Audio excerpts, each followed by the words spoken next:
ಬೆಂಗಳೂರಿನ ಜನರಿಗೆ ಮತ್ತೊಂದು ಬೆಲೆ ಏರಿಕೆಯ ಬರೆ ಹಾಕೋದಕ್ಕೆ ರಾಜ್ಯ ಸರ್ಕಾರ ತಯಾರಾಗಿ ನಿಂತಿದೆ. ಶೀಘ್ರದಲ್ಲೇ ನೀರಿನ ದರ ಏರಿಕೆ ಮಾಡೇ ಮಾಡ್ತೀವಿ ಅಂತ ವಿಧಾನ ಪರಿಷತ್ನ ಕಲಾಪದಲ್ಲೇ ಉಪಮುಖ್ಯಮಂತ್ರಿ ಡಿ.ಕೆ. ಶಿವಕುಮಾರ್ ಅವರು ಸ್ಪಷ್ಟಪಡಿಸಿದ್ದಾರೆ. ನೀರಿನ ದರ ಎಷ್ಟು ಏರಿಕೆ ಮಾಡ್ತೀವಿ ಅನ್ನೋದರ ಬಗ್ಗೆಯೂ ಕೂಡ ಒಂದು ಲೆಕ್ಕವನ್ನು ಅವರು ಕೊಟ್ಟಿದ್ದಾರೆ. ದರ ಏರಿಕೆ ಪ್ರಸ್ತಾಪದ ಮಧ್ಯೆ ಕಲಾಪದಲ್ಲಿ ಎಸ್ಸಿಪಿ ಟಿಎಸ್ಪಿ ಹಣ ಹಂಚಿಕೆ ಗಲಾಟೆ, ಯೂನಿವರ್ಸಿಟಿಗಳನ್ನು ಮುಚ್ಚುತ್ತಾರೆ ಅನ್ನುವಂತಹ ವಿಷಯದಲ್ಲೂ ಕೂಡ ಮಾತಿನ ಸಮರ ನಡೆದಿದೆ.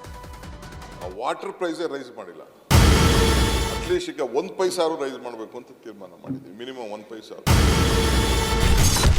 ಜನರಿಗೆ ನೀರಿನ ದರ ಏರಿಕೆ ಬರೆ ಫಿಕ್ಸ್. ಕಲಾಪದಲ್ಲೇ ಬೆಲೆ ಏರಿಕೆ ಬಗ್ಗೆ ಡಿಸಿಎಂ ಸ್ಪಷ್ಟನೆ.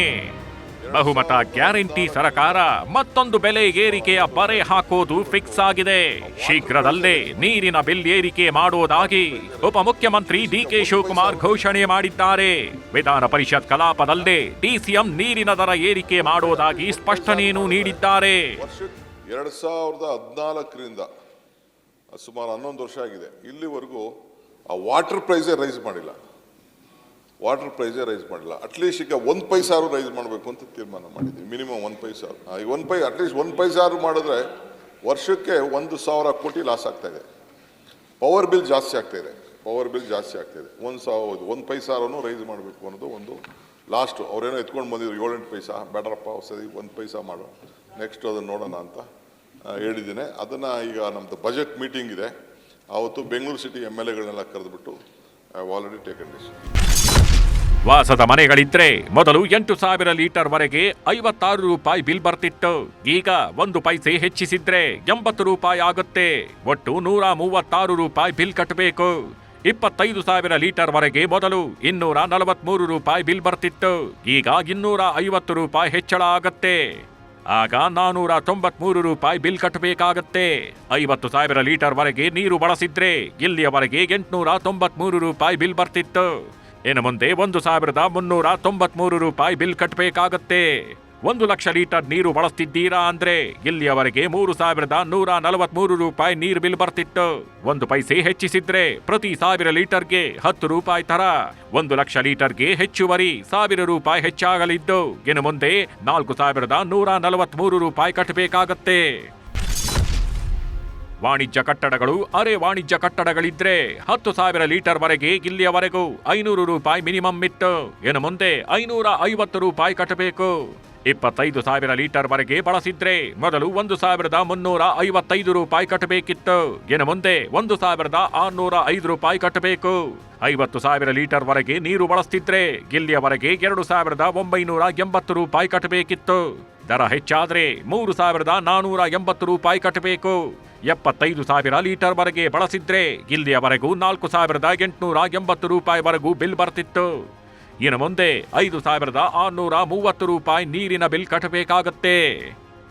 ಇದರ ಜೊತೆಗೆ ಒಟ್ಟು ಬಿಲ್ ಮೊತ್ತದ ಮೇಲೆ ಸ್ಯಾನಿಟರಿ ಚಾರ್ಜಸ್ ಅಂತ 14ರಿಂದ 25% ಹಾಕ್ತಾರೆ. ಬೋರ್ವೆಲ್ ಹಾಕಿಸಿದ್ರೆ ಸರ್ಚಾರ್ಜ್ ಅಂತ 100 ರೂಪಾಯಿಯಿಂದ 500 ರೂಪಾಯಿವರೆಗೂ ಹೆಚ್ಚುವರಿ ಹಣ ಕಟ್ಟಬೇಕು.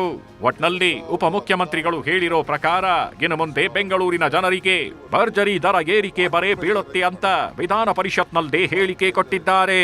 ಇದಿಷ್ಟು ನೀರಿನ ಬಿಲ್ ವಿಚಾರ ಆದ್ರೆ ಗ್ಯಾರಂಟಿಗೆ SC/ST ಜನರಿಗೆ ಮೀಸಲಿಟ್ಟಿದ್ದ ಹಣ ದುರ್ಬಳಕೆ ಆಗ್ತಿದೆ ಅಂತ ವಿಧಾನ ಪರಿಷತ್ನಲ್ಲಿ ಛಲವಾದಿ ನಾರಾಯಣಸ್ವಾಮಿ ಆಕ್ರೋಶ ಹೊರಹಾಕಿದ್ರು. 42,000 ಕೋಟಿ ರೂಪಾಯಿ SCP/STP ಹಣ. ಆದರೆ ಅದರಲ್ಲಿ ಇಲಾಖೆಗಳಿಗೆ 50% ಹೋಗ್ಬಿಡ್ತದೆ. ಎಷ್ಟಾಯ್ತು? 21,000 ಓಟ್ ಆಯ್ತು. ಉಳಿದಿದ್ದು 21,000. ಅದರಲ್ಲಿ ನೀವು 14,000 ಕೋಟಿಯನ್ನ ನೀವು ಗ್ಯಾರಂಟಿಗಳಿಗೆ ಅಂತ ತೆಗೆದಿದ್ದೀರಿ. ಉಳಿದಿದ್ದೆಷ್ಟು?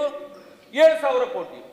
7,000 ಕೋಟಿನೇ ಇವತ್ತು ಗ್ಯಾರಂಟಿ. ಇದು ನಮಗೆ ಇದು ಪರಿಶಿಷ್ಟ ಜಾತಿ ವರ್ಗಗಳಿಗೆ ಸಿಗ್ತಾ ಇರೋದು.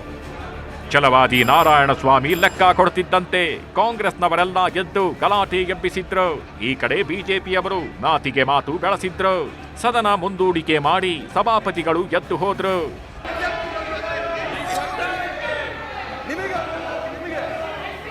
ವಿಧಾನ ಪರಿಷತ್ ಕಲಾಪ ಮತ್ತೆ ಶುರುವಾದ ಮೇಲೆ ಡಿಕೆ ಶಿವಕುಮಾರ್ ಖುಷಿಯಾಗಿ ಲವಲವಿಕೆಯಿಂದ ವಿಪಕ್ಷಗಳ ಪ್ರಶ್ನೆಗೆ ಉತ್ತರ ಕೊಡ್ತಿದ್ರು. ಆಗ ಸಿಟಿ ರವಿ ರಾತ್ರಿ ನಡೆದ ಡಿನ್ನರ್ ಮೀಟಿಂಗ್ ಸಭೆ ಎಫೆಕ್ಟಾ ಅಂತ ಕಾಲೆಳೆದ್ರು. ಶರವಣ ರವಿಕುಮಾರ್ ಕೂಡ ಛೇಡಿಸಿದ್ರು. ಆದ್ರೆ ಎಲ್ಲರಿಗೂ ಡಿಕೆ ಶಿವಕುಮಾರ್ ನಗ್ನಗ್ತಾನೆ ಉತ್ತರಿಸ್ತಾ, ನಾನು ಹಂತವಾಗಿ ಮೇಲೆ ಬರ್ತಿದ್ದೀನಿ, ನಿಮ್ಮ ಸಹಕಾರ ಇರ್ಲಿ ಅಂತ ಸಿಎಂ ಕುರ್ಚಿ ಬಗ್ಗೆ ಮಾತಾಡಿದ್ರು. ಇವತ್ತು ಅತ್ಯಂತ ಪ್ರಸನ್ನವದನರಾಗಿರೋದ್ರಿಂದ ಏನಾದ್ರು ಶುಭ ಶಕುನ ಸೂಚನೆ ಏನಾದ್ರು ಸಿಕ್ಕಿದೆಯಾ? ನೀವು ಸೂಕ್ತ ಕಾಲ ಅಂತೆಲ್ಲ ಹೇಳಿದ್ರಿ. ಶಕುನ ಏನಾದ್ರು ಇವತ್ತು ನಾನು ನೋಡ್ತಾ ಇದ್ದೀನಿ, ಬಹಳ ಲವಲವಿಕೆ, ಕಳಕಳಿ. ಆ ಶಾಲು ಕೂಡ ಕಳೆ ಕೊಡ್ತಾ ಇದೆ. ನೋಡಿದಾಗ ಯಾವ್ದಾದ್ರು ಶುಭ ಸೂಚನೆ, ಶುಭ ಶಕುನ ಏನಾರು ಆಗಿದೆಯಾ? ನಮಗೂ ಅಂತ ಆನಂದ ಹಂಚ್ಕೊಳ್ಳಿ ಅಂತ ರವಿ ಹಾಕ್ಸಿದ್ದಾರೆ. ನಿನ್ನೆ ಎಲ್ಲ ಡಿನ್ನರ್ ಪಾರ್ಟಿ ಕೊಟ್ಟಿದ್ದೀರಿ, ಏನೋ ಶುಭ ಶಕುನ ಇದೆ ಅನ್ನಂಗೆ ಕಾಣುತ್ತೆ. ನಮಗೂ ಕರೆದಿರ್ಬೋದಾಯ್ತು. ನೀವು ಬರಂಗಿರ ಕರಿತೀನಪ್ಪ.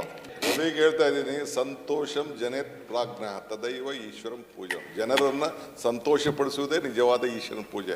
ಅದಕ್ಕೆ ನಿಮ್ಗೆ ಸಂತೋಷ ಪಡಿಸಿದ್ರೆ ನಾನು ಸಂತೋಷ ಪಟ್ಟಂಗೆ. ಆ ಪ್ರಯತ್ನದಲ್ಲಿ ನಾನು 94ರಲ್ಲಿ ನಾನು ಅಸೆಂಬ್ಲಿಗೆ ನಿಂತವನು.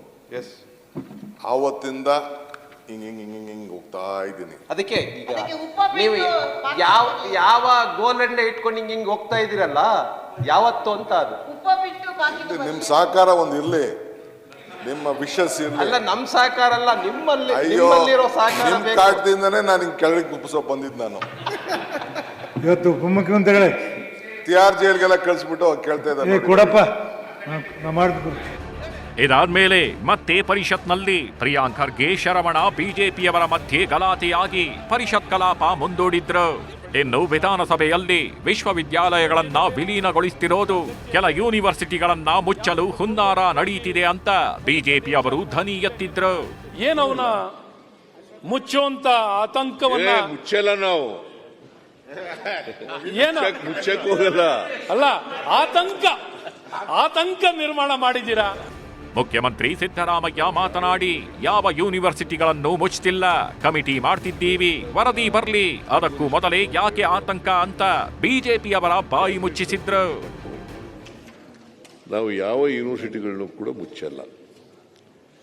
ಮುಚ್ಚಬೇಕು, ಅದನ್ನ ಮುಂದುವರಿಸಬೇಕೋ ಬೇಡವೋ ಅಂತೇಳಿ ಒಂದು ಕ್ಯಾಬಿನೆಟ್ ಸಬ್ ಕಮಿಟಿ ಮಾಡಿದ್ದೀವಿ. ಬಜೆಟ್ನಲ್ಲಿ ಸಮಸ್ಯೆಗಳನ್ನ ಪ್ರಸ್ತಾಪಿಸಿ ವಿಜಯೇಂದ್ರ ಮಾತಾಡ್ತಿದ್ರು. ಆದ್ರೆ ಸರ್ಕಾರದ ಪರವಾಗಿ ಆರ್ಥಿಕ ಇಲಾಖೆಯವರೇ ಇರ್ಲಿಲ್ಲ ಅಂತ ಬಸವರಾಜ ರಾಯರೆಡ್ಡಿ ಬಿಜೆಪಿಯವರ ಬೆನ್ನಿಗೆ ನಿಂತರು. ಆಗ ಸ್ಪೀಕರ್, ಇರೋದು 3 ಜನ, ಅವರು ಹೋದ್ರೆ ಕಷ್ಟ ಅಂತ ಸ್ಪೀಕರ್ ಕಾಲೆಳೆದ್ರು. ಕೊನೆಗೆ ವಿಧಾನಸಭಾ ಕಲಾಪವನ್ನು ಸೋಮವಾರಕ್ಕೆ ಮುಂದೂಡಲಾಯಿತು. ನಾವು ಇವತ್ತು 4 ದಿನದ ಚರ್ಚೆ ಮುಂದುವರಿಸ್ತೇವೆ. ಸದನವನ್ನು ಸೋಮವಾರ ಬೆಳಿಗ್ಗೆ 10:30 ಗಂಟೆಗೆ ಮುಂದೂಡಲಾಗಿದೆ. Bureau report, news 18. ಕನ್ನಡಿಗರ ನೆಚ್ಚಿನ ನ್ಯೂಸ್ 18 ಕನ್ನಡ ಈಗ ವಾಟ್ಸ್ಆಪ್ನಲ್ಲೂ ಲಭ್ಯ. ಕರ್ನಾಟಕ, ದೇಶ ವಿದೇಶಗಳ 360 ಡಿಗ್ರಿ ಸುದ್ದಿಯ ವಿವರಗಳನ್ನ ನಿಮ್ಮ ಕೈ ಬೆರಳುಗಳಲ್ಲೇ ಪಡಿಲಿಕ್ಕೆ ಈ QR ಕೋಡ್ ಅನ್ನ ಸ್ಕ್ಯಾನ್ ಮಾಡಿ, ನಮ್ಮ ಚಾನಲ್ ಫಾಲೋ ಮಾಡಿ, ನೋಟಿಫಿಕೇಶನ್ ಆನ್ ಮಾಡಿ.